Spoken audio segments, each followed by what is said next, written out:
Pernahkah sahabat merasa sudah lama sholat, tapi hati masih terasa gersang? Sudah berzikir, tapi doa seperti tak menembus langit? Atau mungkin di usia yang kian menua, kita mulai bertanya, bekal apa yang sudah aku siapkan untuk pulang kepada Allah? Sahabat beriman, ternyata ada amalan kecil dan ringan, tapi pahalanya luar biasa. Amalan yang bisa menghapus dosa sebanyak buih di lautan, dan bahkan menjadi sebab Allah menyiapkan tempat istimewa di surga. Apakah amalan itu? Mari kita temukan jawabannya. Assalamualaikum warahmatullahi wabarakatuh. Bismillahirrahmanirrahim. Alhamdulillahi rabbil alamin, wa bihi nasta'inu ala umurid dunya waddin, wassalatu wassalamu ala asrafil mursalin wa ala alihi wa sahbihi ajma'in, amma ba'd. Semoga Allah subhanahu wa ta'ala senantiasa melimpahkan rahmat, kesehatan, keberkahan rezeki dan kemudahan dalam segala urusan kepada sahabat-sahabat semua yang sedang menyimak kajian ini dimanapun berada. Dan jangan lupa, silahkan tuliskan doa dan hajat sahabat-sahabat semua di kolom komentar. Insya Allah kita doakan bersama, dan semoga Allah subhanahu wa ta'ala mengabulkan segala keinginan baik kita.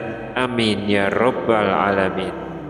Sahabat istiqomah yang dirahmati Allah, hari demi hari kita lewati, usia bertambah, rambut memutih, tenaga mulai melemah.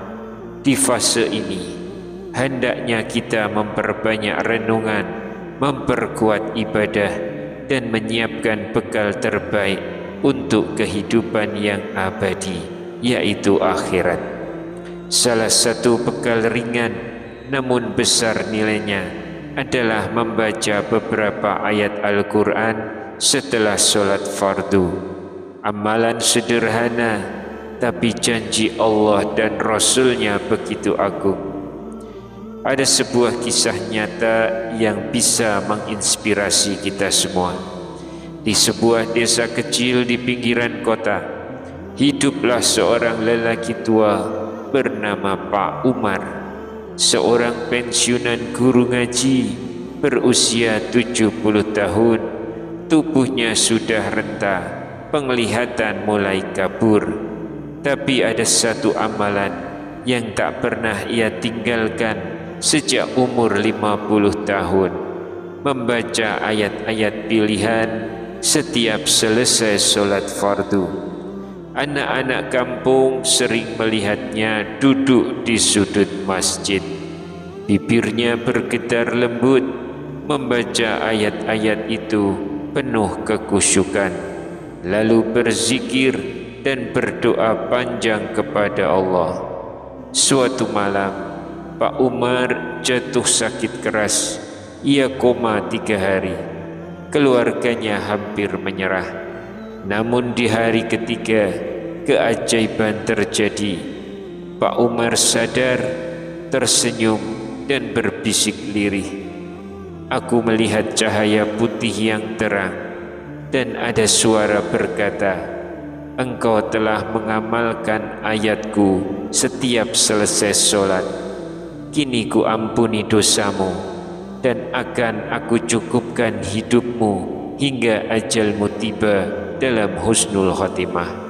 Subhanallah, Pak Umar sembuh perlahan, tetap istiqomah ke masjid hingga akhirnya wafat di malam Jumat dengan wajah tersenyum dan harum semerbak memenuhi rumahnya. Sahabat beriman yang dirahmati Allah, banyak yang bertanya, apa sebenarnya ayat-ayat yang diamalkan Pak Umar itu? Mari kita bahas satu persatu dengan hati yang lembut dan penuh rasa cinta kepada Al-Quran. Yang pertama, surah Al-Fatihah. Coba bayangkan, setelah sholat kita duduk tenang, lalu membaca pelan ayat pembuka semua kebaikan ini. Bismillahirrahmanirrahim. Alhamdulillahi Rabbil Alamin. Ar-Rahmanir-Rahim. Maliki Yaumiddin. Iyyaka na'budu wa iyyaka nasta'in. Ihdinas siratal mustaqim. Siratal ladzina an'amta 'alaihim ghairil maghdubi 'alaihim waladdallin.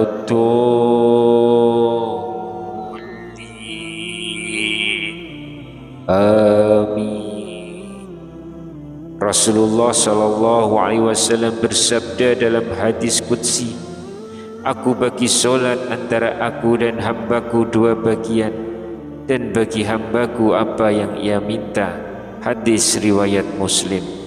Sahabat, bacalah Al-Fatihah setelah solat dengan hati penuh syukur, karena di setiap ayatnya ada doa, ada permohonan, ada pengampunan. Lalu yang kedua adalah ayat kursi, Quran surat Al-Baqarah ayat 255. Setelah itu Pak Umar biasanya melanjutkan dengan membaca ayat pelindung paling agung ini. Mari kita resapi bersama. Allahu la ilaha illa huwal hayyul qayyum, la ta'khudhuhu sinatu wa la na'um. Lahu ma fis samawati wa ma fil ard. Man zal ladzi yasfa'u indahu illa bi'iznih. Ya'lamu ma baina aydihim wa ma khalfahum. Wa la yuhituna bi syai'in min ilmihi illa bima syaa. Wasi'a kursiyyuhu samawati wal ard. ولا يعوده حفظهما وهو العلي العظيم. Rasulullah sallallahu alaihi wasallam bersabda, barang siapa membaca ayat kursi setiap selesai sholat wajib, maka tidak ada yang menghalanginya masuk surga kecuali kematian. Hadis riwayat An-Nasa'i. Lalu yang ketiga adalah surah Ali Imran ayat 18 dan 19. Syahidallahu annahu la ilaha illa huwa wal malaikatu wa ulul ilmi qa'iman bil qis. La ilaha illa huwal azizul hakim. Inna ad-dina indallahil islam wa mahtalafal ladzina utul kitaba illa min ba'di ma ja'ahumul ilmu baghyan bainahum wa ma ya'fur bi ayatillahi fa innallaha sari'ul hisab. Ayat ini mempertegas tauhid dan iman yang murni. Barang siapa membacanya dengan keyakinan, maka Allah kuatkan imannya dan hapuskan dosa-dosanya. Lalu yang keempat adalah surah Ali Imran ayat 26 dan 27. Qulillahumma malikal mulki tu'til mulka man tasya wa tanzi'ul mulka mimman tasya wa tu'izzu man tasya wa tuzzilu man tasya biyadikal khair innaka ala kulli syai'in qadir. Tulijul laila fin nahari wa tulijun nahara fil laili wa tukhrijul hayya minal mayyiti wa tukhrijul mayyita minal hayyi wa tarzuqu man tasya'u bi ghairi hisab. Ayat ini menunjukkan kekuasaan mutlak Allah. Barang siapa membacanya dengan penuh keyakinan, Allah bukakan pintu rezeki tanpa batas dan dijauhkan dari kehinaan.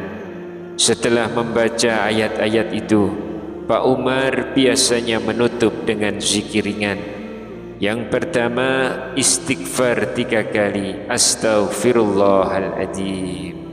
Lalu yang kedua adalah bersolawat 3 kali, Allahumma sholli ala Muhammad wa ala ali Muhammad.